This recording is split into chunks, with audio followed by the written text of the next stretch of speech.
I'm just getting the YouTube set up. Give me a moment, guys. Okay. Bye, Rabbi. Hello, hello. Speaking from Robin's patio. That's nice. Very nice, David. Very nice.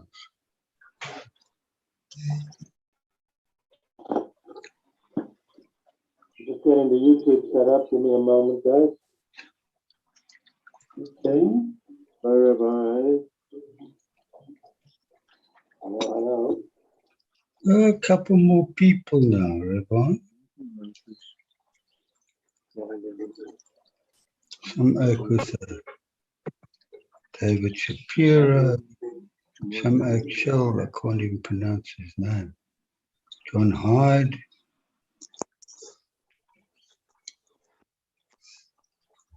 Hello, Rabbi. Hello, everybody. Hello, How's it? John. How are you, John? Hello, John. How are you? All good, and you? All right, man. Thank you.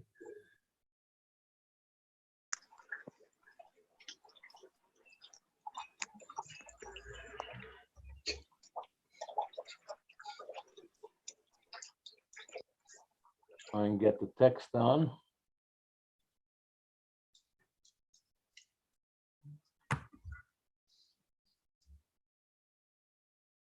Okay. We have a lift off. There we are. Okay. Hello, David Shapiro. Which David Shapiro are you? I know at least 3 in this town.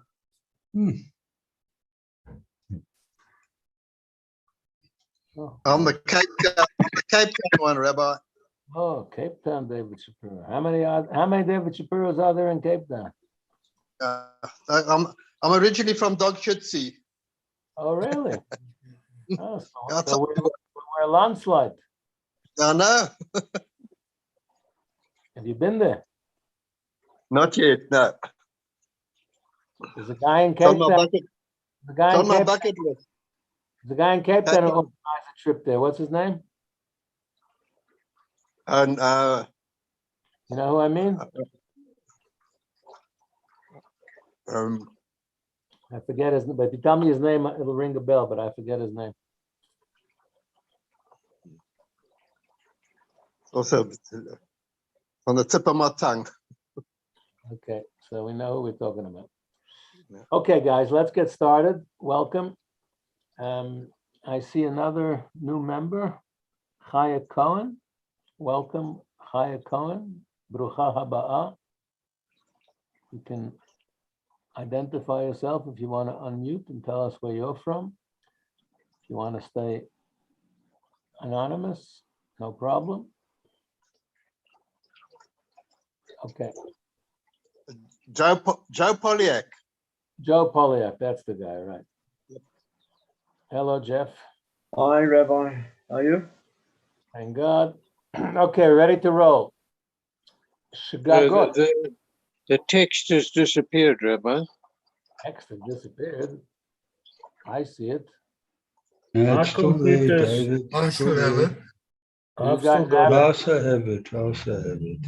Only you, Dave, so you got to sort yourself out. I don't know how to help you.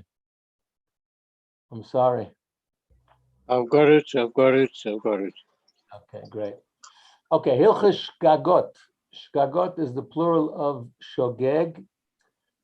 Shogeg is if you commit a sin inadvertently, by mistake, not deliberate. Deliberate is called mezid. So we are dealing here with if you're not sure if you sinned or not, and I'll give some examples. Kol chet shechayoven al shigegos echatas kavua chayoven al loyhoy shaloi osham tolu.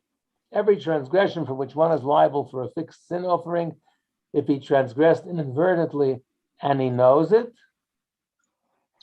carries a liability for a provisional gift offering, asham talui in Hebrew, if he's unsure whether he violated it. What do we mean? If a person is in doubt whether he inadvertently violated this transgression or not, he brings a guilt offering rather than a sin offering, because we're not sure he sinned. So if you're not sure if you sinned, there's a doubt involved, as we'll soon explain. You don't bring a sin offering, you bring a guilt offering. So Leviticus chapter 5, if he's unaware and became guilty, he shall bear his iniquity to bring an unblemished ram from sheep of the given value as a guilt offering. Karban Asham. This is referred to a Asham Talui, a provisional gift offering, for it brings atonement when the person is in doubt tentatively until he finds out for sure whether he sinned inadvertently or not. So the circumstances are unknown. He's not sure if he sinned. If later he finds out that he did sin, even though he brought a guilt offering when he was unsure, if he determines that he in fact did sin inadvertently, then he would have to bring a proper sin offering. But at this moment in time, we're not sure if he sinned or not, because we're not aware of the circumstances. It's unclear. There's an element of doubt, as we'll explain. It brings a guilt offering rather than a sin offering. Number 2, a person is not liable for a provisional guilt offering unless there is a prohibition that is established, meaning the person partook of forbidden fat. You know, what does a kosher butcher do? He doesn't just sell meat. He has to prepare the meat in a kosher way. So he has to kasher the meat, right? We salt the meat, we soak, salt, and rinse. But before that, he has to, what we call in Yiddish, treibering, or in Hebrew, nikur. In English, it means he has to remove the forbidden fats. There are certain fats in the animal that are treif. And a mashgiach, a trained mashgiach or menaker or treiberer, has to remove those forbidden fats. And it's very serious. And the reason we don't eat the hind quarter in most communities other than Israel is because it's very, very dicey and very tricky how to remove the forbidden fat, because it's very close to the kosher fat, and it's much more challenging. So around the world, there's no shortage of meat. The rabbis decided not to take chances, and we don't allow the hind quarter.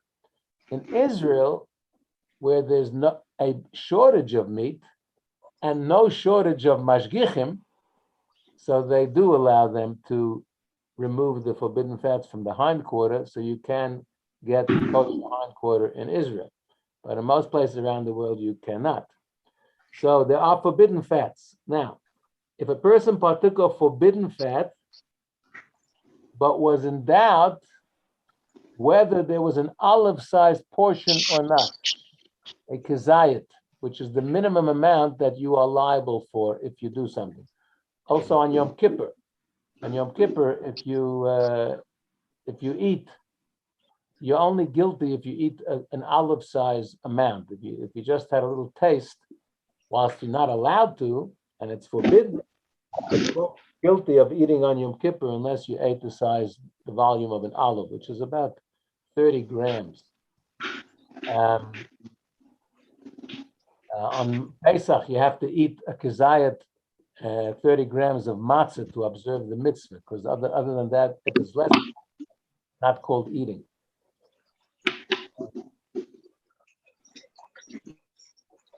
Now, there was a piece of forbidden fat and a piece of permitted fat, and he ate one of them, but he doesn't know which he ate. Did he eat the forbidden fat or did he eat the permissible fat? That's another example. Or his wife and his sister were with him at home, and he was sexually intimate with one of them, but it was very dark, and maybe they looked alike, and he didn't know with who he was intimate. Sounds a bit strange, but I guess it's not impossible. Or both the Sabbath and a weekday passed, and he performed a forbidden labor on one of them. He doesn't know on which day he acted. Maybe he was a little confused. Maybe he was shikr. He didn't know if it was Shabbos or Sunday or something. or he performed a deed on Shabbos but did not know whether it falls into a category of forbidden labor. So he doesn't know, did he sin or did he not sin? In all of the above or similar instances, he cannot bring a sin offering because he's not sure if he sinned. Maybe he was intimate with his wife. Maybe he ate the kosher fat. Maybe it was Sunday, not Shabbos. So he brings a provisional guilt offering just in case. If, however, a prohibition has not definitely been established, he's not liable for a provisional guilt offering. So, for example, if there was one piece of fat in front of him, and he was unsure whether it was permitted or forbidden, and he ate, he's exempt. But there's no established prohibition, meaning there might not even have been a piece of treif fat in front of him. In the previous case, he had treif fat in front of him and kosher fat in front of him, but he's not sure which one he ate. But there was definitely a treif piece of meat on his plate. In this case, it may not be so. There was one piece of fat, and we're not sure, was it permitted or not? Was it kosher or treif? We don't know. So since there was not a definite treif option there, he doesn't even have to bring a guilt offering. Similarly, there's an animal where we're not sure if it's an animal or if it's a domestic animal or a wild animal. Like a cow and a chicken are domesticated animals. What about a buck? Anybody have a pet buck? No, right? Unless some strange people. Most people don't have pet bucks. So a buck is an undomesticated, a wild animal. It's not a savage beast, but it's a wild animal. It's in the wild, so to speak. But there's an animal, some say it's maybe like a buffalo. We're not sure. Does it have the status of a cow or an ox or a bull, which is considered a domesticated animal?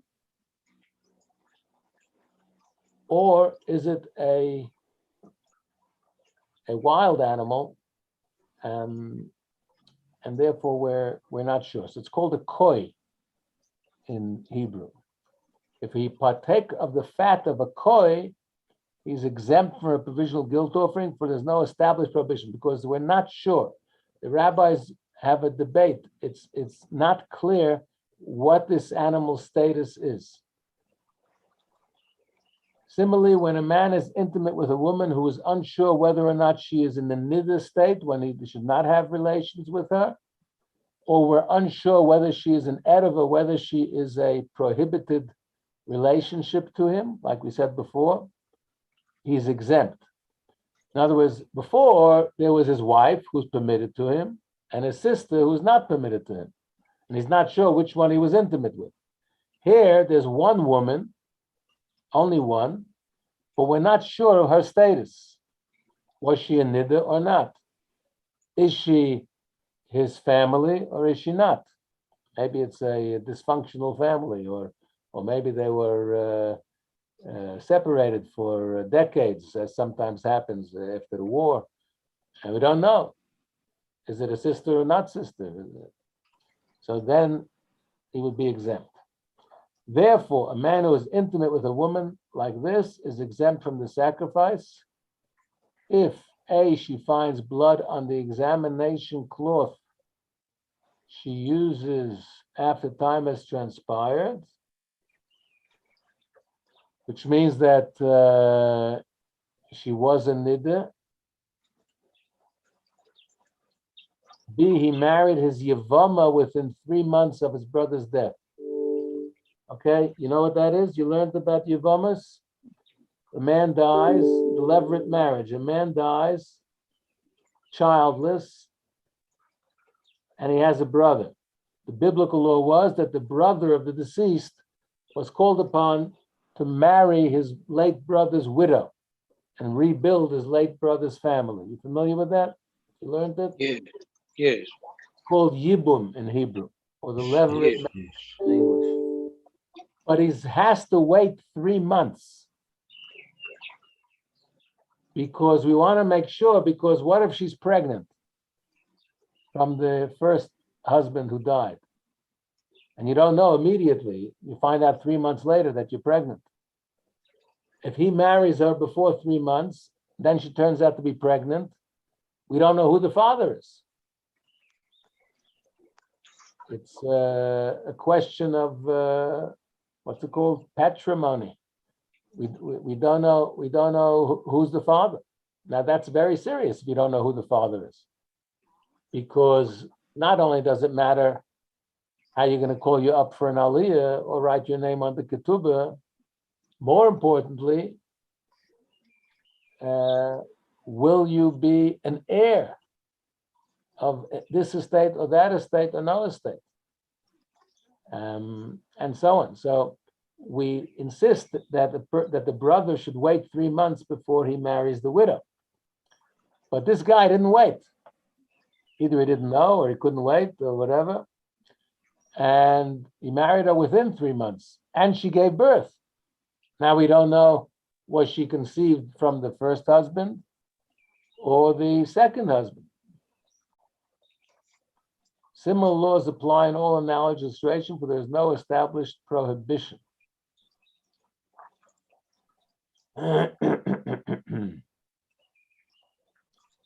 So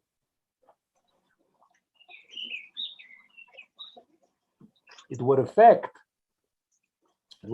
which women this son could marry, could be intimate with. Because is it his sister or his cousin? Cousin you could marry, sister you cannot. 3. An individual can be required to bring a provisional guilt offering in the following circumstances.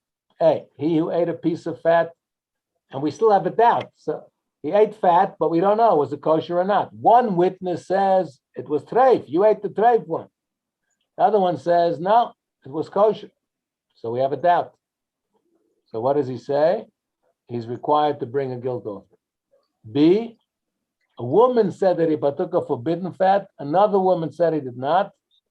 Since he doesn't know whether he partook of forbidden fat or not, the existence of forbidden fat has been established.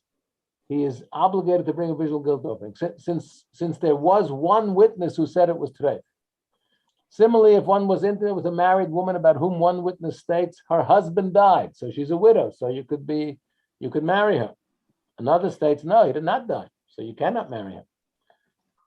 So he's obligated to bring a visual guilt because we have a doubt. And it could be there's a definite sin over here because we have a witness who said the husband was still alive. This law also applies when there is a question if the woman is divorced. Did she have a get or did she not have a get? Is she married to someone else or is she not married to someone else? Same thing. However, if there is a doubt whether or not the woman was consecrated, meaning did she ever get married? Did she ever become forbidden to him through marriage? Or we're not sure, maybe she was never married.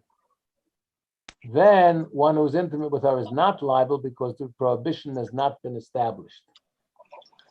4, person is liable for a provisional guilt offering in the following situation. There were 2 pieces of fat before him, one forbidden, one permitted. He ate one inadvertently, and a Gentile or a dog came and ate the second. Or the Gentile or the dog ate the first and a Jew ate the second. Or one ate the first intentionally and the second inadvertently, or he ate the first inadvertently and the second intentionally. In all of these situations, he's liable for the guilt offering because the existence of a prohibited substance had been established. We're just not sure, did he eat the forbidden one or the permitted one? If, however, he partook of both of them intentionally, he is exempt from bringing a sacrifice. And if he ate them both inadvertently, he must bring a sin offering. If he ate them both intentionally, he's amazed. He's not a shogeg. He's a deliberate sinner. He knew one was treif, one was kosher. He ate both deliberately. That's a deliberate sin. You don't bring a sin offering unless it's inadvertent. It was a mistake. This was no mistake. He did it knowingly. He's going to get lashes or something. Likewise, if he ate them both inadvertently, then that's a definite sin offering. If he ate the first inadvertently and another person came and ate the second inadvertently, then they're both obligated to bring a provisional guilt offering, because we don't know which one each ate. We do know that one of them was treif, but we're not sure, did he eat the treif one or did the other guy eat the treif one? So they're both in doubt, so they both have to bring the provisional guilt offering. 5. A transgressor is exempt from being a sacrifice in the following situation. There was a piece of forbidden fat and a piece of notar. Notar is left over from a sacrifice after the time that you're allowed to eat it. Like the Korban Pesach has to be eaten by midnight, or at least till dawn, till the morning. If you ate it the next day, it's notar. So one is forbidden fat and one is notar. So they're both forbidden. He ate one of them inadvertently, but didn't know which one he ate. Or his wife was in the niddah state and his sister were at home with him. He was intimate with one of them inadvertently, but didn't know which. But they were both forbidden to him. The wife because she's a niddah, and the sister because she's mishpacha, incest. Or Shabbos and Yom Kippur fall directly after each other, and he performed the forbidden labor in the twilight between them, where it's doubtful, is it Shabbos or is it Sunday? So did he act illegally on Shabbos or Yom Kippur? In all of the above, he does not bring a sin offering because he does not know which transgression he performed, nor does he bring a guilt offering because he knows with certainty that he transgressed. So he definitely transgressed, but because we don't know which sin he did, he does not have to bring a sacrifice. 6. When a person performs a deed that obligates him for the one fixed sin offering, when he knows with certainty that he transgressed, he's liable for a provisional guilt offering if he's unsure whether he transgressed. Okay? As we've said, whenever a person performs a deed that obligates him for many fixed sin offerings, when he knows with certainty that he transgressed, he's liable for many provisional guilt offerings, matching the number of sin offerings if he's unsure whether he transgressed. Okay? To explain, just as a person who ate forbidden fat, blood, notar, pigul, which is forbidden sacrifices, which were messed up, in one lapse of awareness. So there was one lapse of awareness, and he ate a bunch of forbidden foods. So he's liable for 4 sin offerings for these 4 different sins. If he's uncertain whether he partook of them or not, he must bring 4 provisional guilt offerings. That's what we just said. Similarly, if he's unsure if the woman with whom he was intimate is his wife or so and so, another woman who is forbidden to him as an erva and for whom he would be liable 8 sin offerings as he was intimate with her, he must bring 8 provisional guilt offerings. How could it be 8 sin offerings for intimate relations with one woman? Did you learn that ever? Yeah. There was a wild case some weeks or months ago. Do you remember that one? Yeah. So a woman who has many, she's forbidden to him on many different counts. She's related to him in half a dozen different ways. It's a very complicated. I don't have time to go into it, but it's quite possible. You know, if you let's say you marry, a person's allowed to marry his niece or his cousin. But sometimes people have multiple marriages, and it could be that she's his niece and she's his sister-in-law or whatever. There's all kinds of, you can have 5 or 6 different prohibitions with one person. So in a case of 8, he says you would have to bring 8. If it was definite sin, you would bring 8 sin offerings. If it's a doubtful sin, you would bring 8 provisional guilt offerings. 7. When a person ate one of 2 pieces of fat and he was unsure whether he ate forbidden fat or permitted fat, and after that doubt arose in his mind, he ate another one of 2 pieces of fat and he was unsure whether he ate forbidden fat, he must bring 2 provisional guilt offerings. Basically, he did the same thing twice.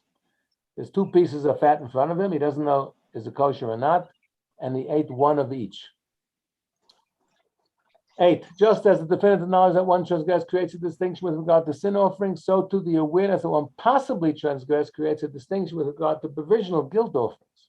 So, if one partook of 5 olive-sized portions of forbidden fat in one lapse of awareness, and then became aware of the possibility that they sinned with regard to one of them, and only later became aware of the possibility that they sinned with regard to a second one, and then later with the subsequent ones, he will be liable for a provisional guilt offering for each one. Because he only became aware at different times. Every time he becomes aware, he's liable again. When there is a piece of permitted fat and a piece of forbidden fat, and a person ate one of them without knowing which one he ate, and then he brought the provisional guilt offering, as he's supposed to, and then he partook of the second piece of fat like a total idiot, because now for sure one of them that he ate is treif, right? So that was a real stupid move to eat the other piece. So first he ate one. We don't know did he eat the kosher one or the treif one. So he brought a guilt offering. Then, like an idiot, he went and ate the second one. So he now has to bring a sin offering because for sure he sinned. One of them was for sure treif. He's now eaten both of them, so for sure he has sinned, so he has to bring a sin offering. There's no more a doubt. If another person partook of the second piece, that second person has to bring a guilt offering, as we said before, because we're in doubt which one of the 2, right? One is treif, one is kosher. One person ate one piece, one person ate the other piece. One of them for sure ate something treif, but we don't know which one. So neither of them sinned for sure. Each one of these 2 is in doubt whether he sinned or not. So they each have to bring a guilt offering. We know for sure that one of them sinned, but we don't know which one. So neither of them can bring a sin offering. They must both bring a guilt offering. And finally, number 10, when there is a piece of forbidden fat and a piece of forbidden fat that is notar, also, so this one has 2 counts against it. And a person ate one of them without knowing which one, he must bring a sin offering to atone for partaking of forbidden fat, and a provisional guilt offering because he may have partaken of notar as well. So he ate both pieces. No, sorry. He ate one, there's a piece of forbidden fat and another piece of forbidden fat, which is also notar. So he ate one of them. So for sure, he ate forbidden fat because both of them were forbidden fat. So he has to bring a sin offering for partaking of forbidden fat, which is a definite. He did that. But we're not sure, did he eat notar as well? So therefore, he has to bring a sin offering for the forbidden fat that he definitely ate, and a guilt offering for the notar that he may have eaten. If he ate the second piece in a second lapse of awareness, then he must bring 3 sin offerings. Because he's now eaten both. He's eaten 2 pieces of forbidden fat and 1 piece of notar, because he ate both pieces. He has to bring 3 sin offerings. If the piece of notar was worth a pruta, a minimum, a coin, a rand or something, he must also bring a definitive guilt offering, not a provisional guilt offering, but a definitive guilt offering, Oshem Vadai, because of the misappropriation of consecrated articles. So he ate something that belongs to the temple, which he's not allowed to eat. So now he has to bring another one. And final paragraph, if he ate one of the 2 pieces, and another person came and ate the second, he should bring a sin offering and a provisional guilt offering. And the second person should bring a sin offering and a provisional guilt offering, because we're both in doubt with the same case. One was, they were both forbidden fat. One was notar. We don't know who ate. They both ate forbidden fat, so they both had to bring a sin offering. They both may have eaten the notar, but we're not sure, so they both have to bring a guilt offering. And so will it be in all analogous situations. And now on to the exciting quiz. In which of the following cases should one not be obligated to bring a provisional guilt offering?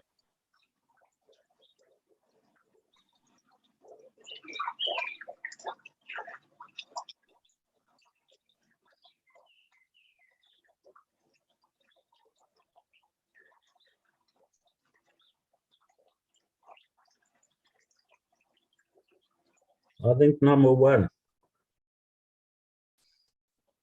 Number one is correct. Yep. Good. Well done. Thank you. If one ate a piece of meat and one person informs them that it was forbidden, another person tells them it was kosher, is he required to bring a provisional guilt offering? Yes or no?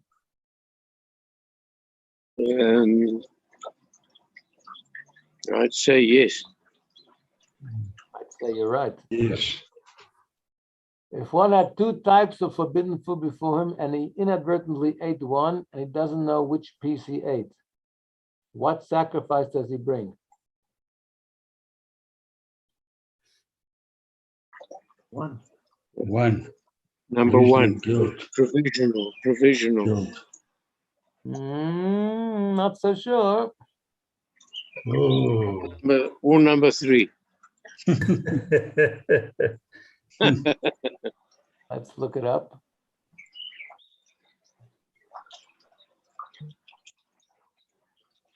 Where is it?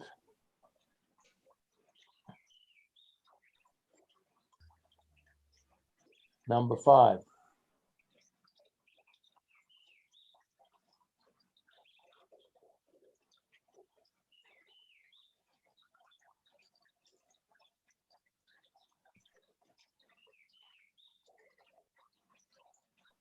Okay, so number 5 was where he definitely sinned, When you know. but we don't know which sin he committed. Mm. So he can't bring a sin offering because he doesn't know which sin he did. He cannot bring a guilt offering because that's only if we're not sure if he sinned, but here he definitely sinned. Mm. Yeah. Yeah. Okay, and finally, is it possible for one to perform a single action and be obligated more than one provisional guilt offering? We had that towards the end. Yes. Yes. Yes. Yes. Yes. Correct. Very good. And we Okay. learned you could have up to 8 for one transgression. I'm sorry. Any questions? No. No.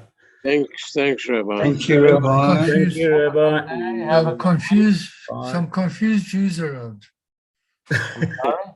Shavua Tov. Shavua Tov. Shavua Tov.